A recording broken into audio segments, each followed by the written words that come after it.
Okay, so let's dig into this. What if I told you that, your go-to data transformation tool, Matillion? Yeah, the powerful one. Exactly. What if it's quietly kind of eating away at your cloud budget, like without you even noticing? Oh, definitely. It's a common situation, really. Matillion is fantastic, no doubt. It's cloud native, super intuitive. Built for things like Snowflake, Redshift. Right, the modern platforms. But what's interesting, or maybe tricky, is that its core strength, pushing work down to the data warehouse, can be a double-edged sword cost-wise. How so? Well, as your data piles up, pipelines get more complex. Guess what else goes up? The costs. Yep, those compute costs from your data warehouse doing the work Matillion tells it to do. Okay. Plus, Matillion's own usage fees on top. It all adds up. The name of the game becomes efficiency. Right, that distinction between Matillion's, let's say, visual development ease and the actual compute happening under the hood. That's where people miss things, isn't it? So when we talk about maximizing Matillion's ROI, it's really about speed, flexibility, sure, freeing up the team from managing fiddly infrastructure. The visual stuff speeds up development, for sure. And that pushdown idea, it's smart. Let the warehouse handle the heavy lifting, not some separate engine Matillion runs. It is smart, fundamentally. But, and here's the catch, right? Every single time it pushes a job down. Click. The data warehouse compute meter is running. It's like you move the gas pump from Matillion's car to the warehouse's car. Someone's still paying for the gas. Precisely. And that leads to the big question. How do you actually control those costs? Yeah. Especially when the meter, like you said, is running somewhere else. So what's the lever? The biggest lever, honestly. It's how you design your Matillion jobs. Simple as that sounds. Okay. You need to choose your components carefully. Like, really think about it. Some are just way, way more efficient for certain tasks. So picking one blindly because it looks easy. Bad idea. Can be a terrible idea for costs.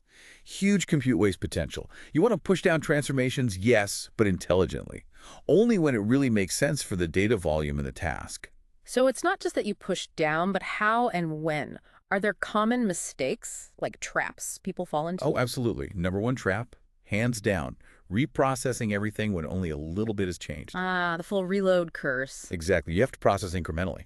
If you've got, say, a billion rows and only 10,000 new ones arrive, running a job that churns through all billion every single time, that's just burning money. Pure waste. Makes sense. What else? Filtering.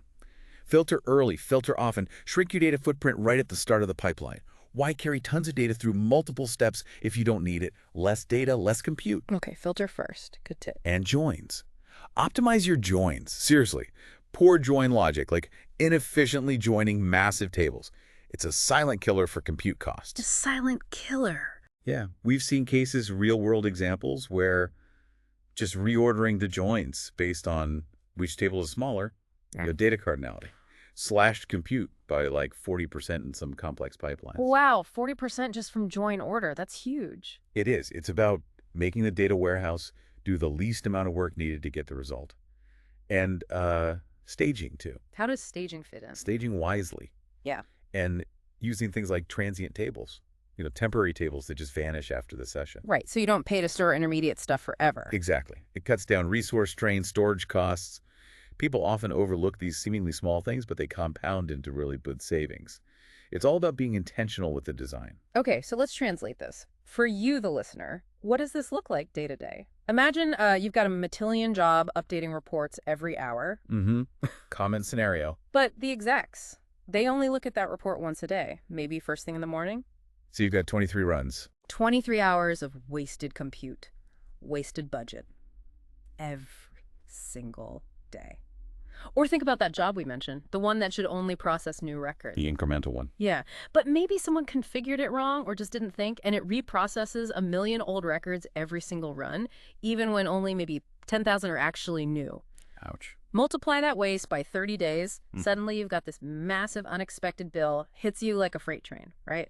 It's that convenience sometimes masking data inefficiency. That's it, exactly. And connecting this to the bigger picture for leaders, staying in control means smart scheduling, really embracing incremental loads, and actually understanding what data is needed when, not just running everything all the time just in case. And for the data pros listening. For data professionals, mastering this stuff, this balance, it isn't just about saving the company cash, although, hey, that's always good. Always a plus. It makes you incredibly valuable. these optimization skills. They're genuinely your ticket to more senior roles focused on platform performance, strategic impact.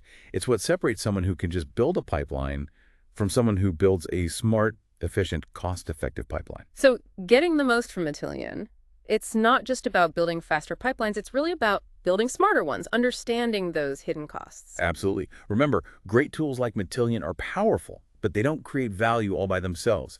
Smart people thinking efficiently, they create the value. So maybe the final thought for everyone listening is, what hidden efficiencies, what cost savings are just waiting to be uncovered in your data pipelines right now?